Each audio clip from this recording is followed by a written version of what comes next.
Family, what's going on? Kyle Henderson, Bama Football on YouTube. It is Sunday. It is Selection Sunday, December 7th. And the biggest question, and I want you to answer inside the comment box right now, after you've slept on it, is Alabama in or out of the college football playoffs? And again, I will be live today at 11 a.m. Central Time.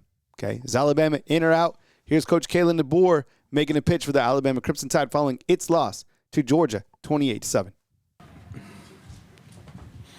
Yeah, Kalen, what is your pitch for why you're still a playoff team? Well, I think you look at the games that we played throughout the season, but if you're really looking at this game, I mean, it was a 14-point game with 7.5 minutes to go, and we had the ball. I mean, you know, there you can look at things that didn't go well. We gave them 4 short fields. And again, I don't want to take anything away from what Georgia did, right? The field position battle is part of it. But gave them 4 short fields. I mean, that's a testament to our defense being resilient. And, you know, one of those touchdowns, I mean, if we're really worried about the score, then probably punt it on your own 11, right? But I'm here to win an SEC championship. I'm not here to, if you lose by 1 or you lose by more, it's still a loss. And that's what I was caring about. We're here to win an SEC championship. We can't get worried about how much did we lose by or that was what it was about. And we're here to win. That's how we play. And again, it was a 14-point game. We have the ball with 7.5 minutes to go, you know, against a really good team that knows us well and we know them well. You know, I thought our defense did a heck of a job going against them. You know, one thing we didn't really do was take the ball off them, you know, and the one turnover they got helps up, and again, a short field. So again, that's football. But, you know, that's the way I looked at this game. And if this game applies to and takes away from our resume, I don't think that's right. I really don't. I think the precedent's been set, and I don't know how you can go into a conference playoff game when you're the number 1 seed and did all these things throughout the year, and you know, playing in this game against one of the top teams in the country as well, how that can hurt you and keep you out of the playoff when, again, we've done what we've done all year. That's Coach Kalen DeBoer following the game, making a pitch for Alabama to still make the playoffs. In this podcast, I'm going to go over some big questions, right, that we have in or out of the college football playoffs. I'm going to ask you guys some big questions that I have in or out of the playoffs. I make edits on the fly. I appreciate you guys giving me grace. What hurts the Tide? Alabama versus the college football principles. I think you're really going to like this piece right there. And then odds right now, and then key questions for the playoff committee, and then my final take. I slept on it. I told you. I think for a little while I might have gone to negative town just because it's like a reactionary, right? You lose. You don't like to lose at Georgia. They didn't play well at all, okay? They didn't. There was one drive that clearly we liked when they scored. But being a realist, they didn't play well. So at the end of this video, I'm going to make my final assessment if I do feel that Alabama, if they're going to make the playoffs or not. So stay tuned, okay? In this game, let me just go over the offense. I'm not going to go over the defense. I think that Gunnar Stockton, I think he played a really good game tonight. I think he was effective, and he played much better than he did the first time. And again, they have now won 9 games in a row. For Alabama's offense, I just feel like something isn't clicking with this group, okay? Ty Simpson, he's not accurate. He has no deep ball ability, or at least it's not there. And the times that he did throw balls, the guys dropped him, right? Jeremy Bernard with the drop. I know the guy tipped it. Ryan Williams, he dropped his as well. 19-39, 212 yards, 1 touchdown, 1 interception, one costly interception, right? Because Georgia goes down the field and they score. Daniel Hill, couldn't get it going. Kalen DeBoer said that he's pretty banged up as well. He didn't really go into it, but he said that he's dealing with something. AK Deer, 3 of 10. So I know a lot of people have been calling for those guys. You weren't going to run the football against Georgia, period, but -3, isn't that what the committee said that they wanted to see Alabama do, was run the ball better? So -3, definitely not a good look going into the committee on Sunday. Jeremy Bernard, 6 of 62, had that really nice play on the touchdown where he made a couple guys miss, and gets in the end zone after a 23-yarder, was targeted 11 times, comes up with 6 receptions. And then Daniel Hill on a lot of check down catches, 5 for 50.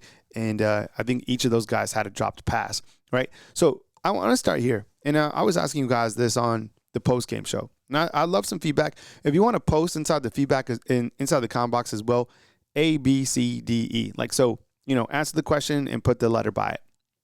So my first question is is Bama in the playoffs? So, like I said, I'm going to save that for the back end of this video. So I'll go to B.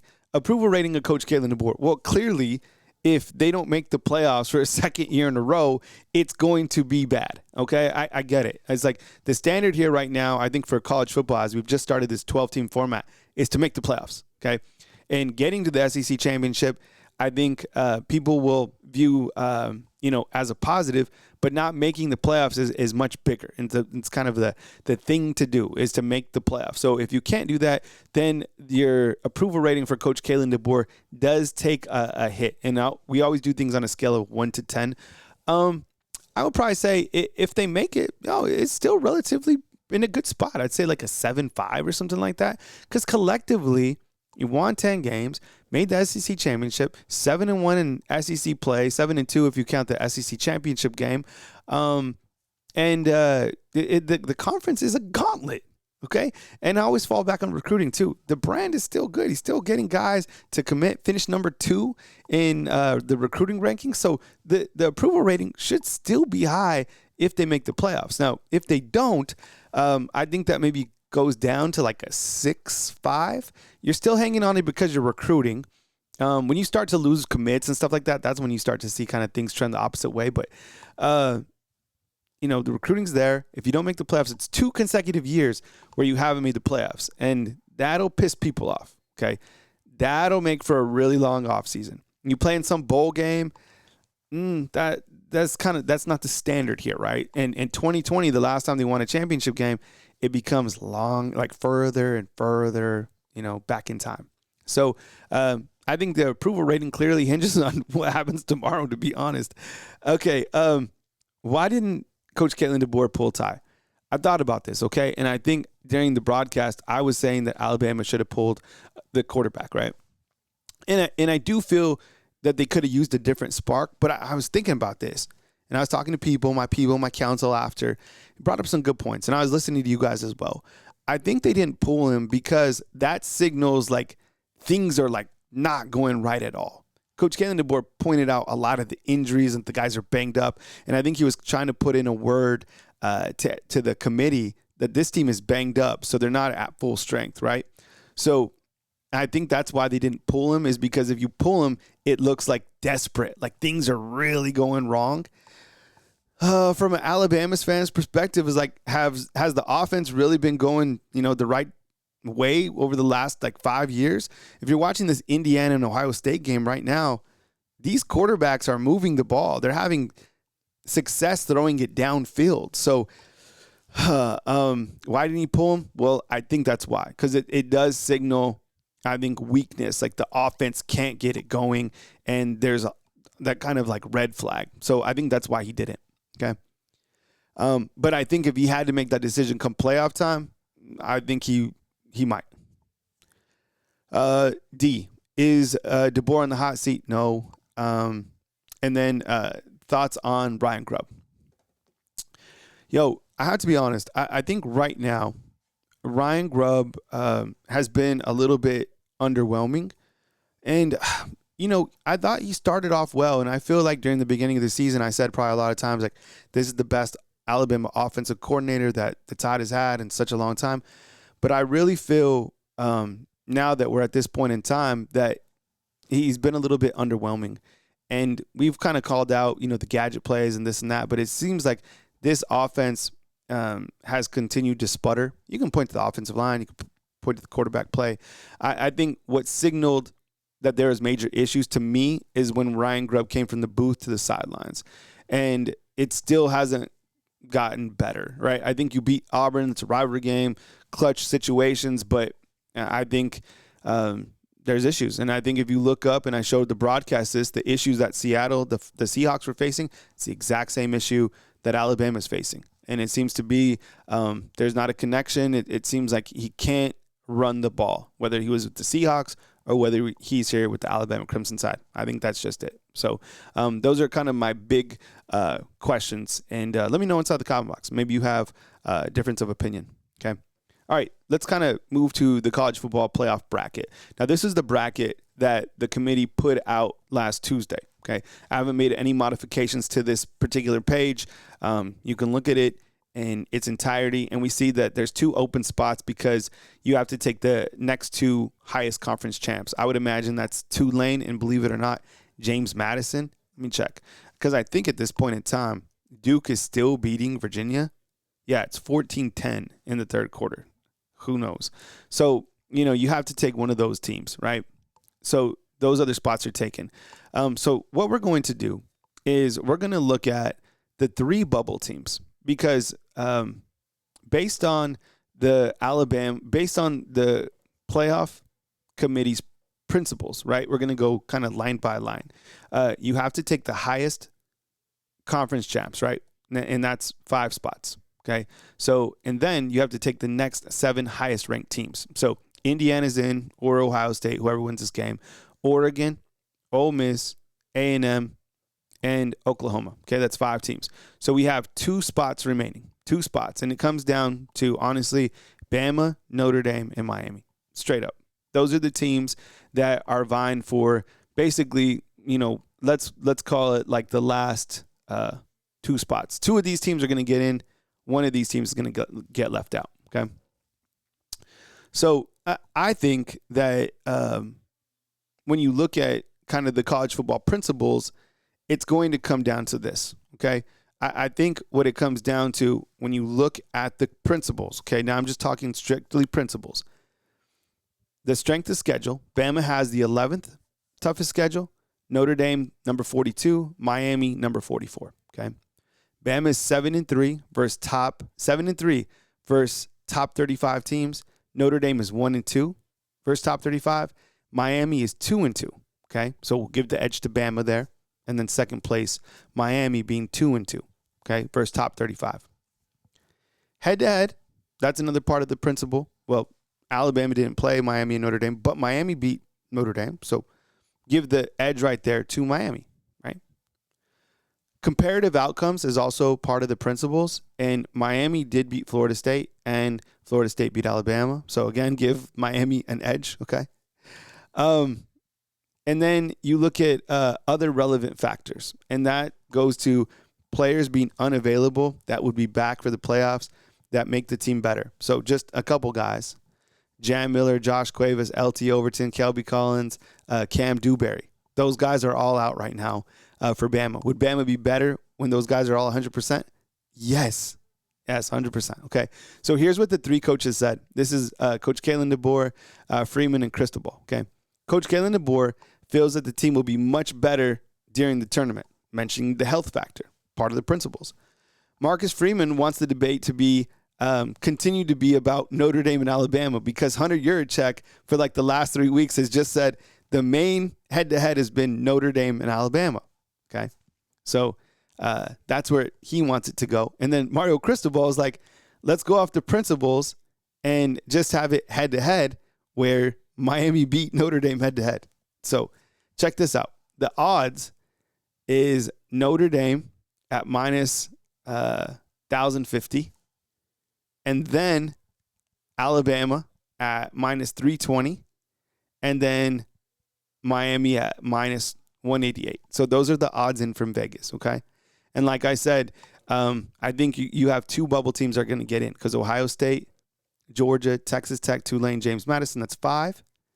Indiana, Oregon, Ole Miss, A&M, Oklahoma, that's 10, right? So you have 2 more spots. So I think you're going to get 2 bubble teams in there. Bama, Notre Dame, or Miami. You see where I'm going here? Okay. So the key questions I think for the committee are these. Will the committee leave out Alabama, a team that made the championship game, as the number 1 seed and take A&M and Ole Miss? You know what I'm saying? I think that'd be impossible. I think they almost like locked in Alabama when they moved Alabama up a spot. Will the committee finally take into account that Notre Dame lost to Miami head to head? That hasn't been a factor the whole playoff time. Will the committee punish teams for losing in their conference championship game? Bama and BYU versus teams that didn't even play in a playoff game or a championship game like Notre Dame and Miami. Yo, the system is so flawed, right? I've seen different analysts calling for, different things. I think even Mark Ingram was saying that Bama shouldn't make it. And I think that it was Urban Meyer that was calling for Alabama to make it. All right, so here is my bracket, okay? And this is my final take on the college football playoff bracket regarding Alabama Crimson Tide following a loss to Georgia. You ready? Well, as you can see, I have Bama in the playoffs. So I slept on it. I haven't slept on it. But when I calmed down, I thought about it, and I looked at the principles. It's clear to me that based off the college football principles, that Alabama has a better chance to make it compared to the other two teams. Now, like I said, 2 out of the 3 teams are going to make it. But hear me out. While Bama did not play like a playoff team against Georgia, their body of work speaks for itself, right? And while the system is clearly flawed, the one thing that is the most impressive to me is that Alabama reached the SEC championship game. And that's against a conference that clearly from top to bottom is the best in the country. Would you agree with me? Do you think, I get it. Look, these are 2 fantastic teams playing right now, Ohio State and Indiana, for 100%. But I think from top to bottom, the SEC is the best conference. And to be able to reach the conference championship game, to be able to be 7-3 against top 35 teams, that speaks volumes to me, okay? Notre Dame and Miami, they don't have a top 5 win. Alabama does. They split with Georgia, right? Miami and Notre Dame don't have 4 wins over top 25 teams, okay? And Bama does. So I'm taking Bama, and this is how I have the college football playoffs. Now, you could move around some of these, the 11 or 12 based on if Virginia is able to win, but Tulane did win. So Tulane is in, okay? So I have Bama right here at the number 9 seed. So let's run through my bracket. This is my final prediction, okay? I have Ohio State, number 1, if they're able to hang on and win this game. And if Indiana wins, then just swap the teams. I have Georgia at the number 2 spot. Indiana at 3. I have Texas Tech after winning the Big 12 at the number 4, okay? I have Oregon, Ole Miss, A&M, Oklahoma, Bama, Notre Dame, Tulane, and James Madison. In the first round, I have James Madison, or you could say Virginia, traveling to take on Oregon. Okay, that game would be in Eugene. I have Bama in a rematch with Oklahoma. Okay, and that game would be in Norman. I have Tulane going to play Ole Miss in Oxford, and I have another rematch between Notre Dame and Texas A&M. Okay, I have Ohio State, Georgia, Indiana, and Texas Tech at the 4 spot. Meaning, for Bama fans, that the winner of this game, tough road, right, would play the number 1 right here in the Big Ten. So, like I said, I don't know who's going to win this game. Indiana's currently winning 13-10, but that's kind of how I see it shake out. And the reason I think that I put Notre Dame above Miami is I just went off the odds. I took Alabama kind of because of my rationale. But, I mean, the odds right now are for Notre Dame to make it over Miami. And I think, for me, that's a little bit difficult because Miami beat Notre Dame head-to-head. But how is all of a sudden Miami just going to jump Notre Dame when they haven't since they started ranking the teams? You get what I'm saying? Final thoughts on this game. Oh, man. Alabama didn't play well, and it is concerning because the offense hasn't looked good in quite some time. It just hasn't. If everybody comes back, do things really change? Is this a different team? I hope so. The defense is good. But these guys are far from perfect, and that was a tough loss, 28-7. And you look at how they've played the last few weeks. It's collectively, and their body of work speaks for itself, and they have a better resume. But are they playing like a team that can win a championship game? Are they playing like a team that could beat Ohio State or Indiana or Texas Tech or Georgia, right? Do we have quarterback play that can beat those type of teams? Because the last thing I want to happen is Alabama. The two worst things is Alabama, number one, misses the playoffs. That'd be terrible. Or number two, you make the playoffs and you get absolutely embarrassed by somebody, or you make the playoffs and you lose again to Oklahoma. I'm not saying that's going to happen. I'm just saying this particular team right now, man, we need to figure it out because the offense, I think, is just it doesn't look dangerous. And you have a lot of dangerous players on the team, but it doesn't look dangerous. The defense looks dangerous. I mean, I get it. They allowed some stuff to Georgia. They were put in some bad positions, probably got tired, probably got a little bit down. But, man, they're hitting, right? I mean, DeMonte Jackson tagged Frazier. So did Yanzi Pierre. I mean, they're playing, but they need to get, your counterpart needs to play well too, your offense. And I think when the offense doesn't play well, the defense doesn't play well. Because they're like, man, they get frustrated. Plus, they get put in bad situations. The special teams play, the interception, then your back's against the wall, right? Like street fight, you're never supposed to fight with your back to the wall, ever. Move away, right, to more open space. But there's a lot of times that Alabama, they're doing great on defense because, where they're at on the field. But then when they get pushed back, I mean, how many times are you going to dodge? Eventually, teams are going to catch you. So, I hope that things get going with Ty Simpson in the playoffs. He said that he feels that they have one of the best offenses in the country. It's hard to agree with him on that because it looks like the offense has no explosive plays. What's the identity? Seriously, what is it? Like, it used to be time of possession. That's not it anymore. There's no explosive plays. They can't run the football. What's the offensive identity? Used to be big plays from, the receivers. There's just not, I don't know. So, I know I have them in the playoffs. I am a little bit disappointed in the way that they've been playing the last, 5-6 weeks or whatever it's been.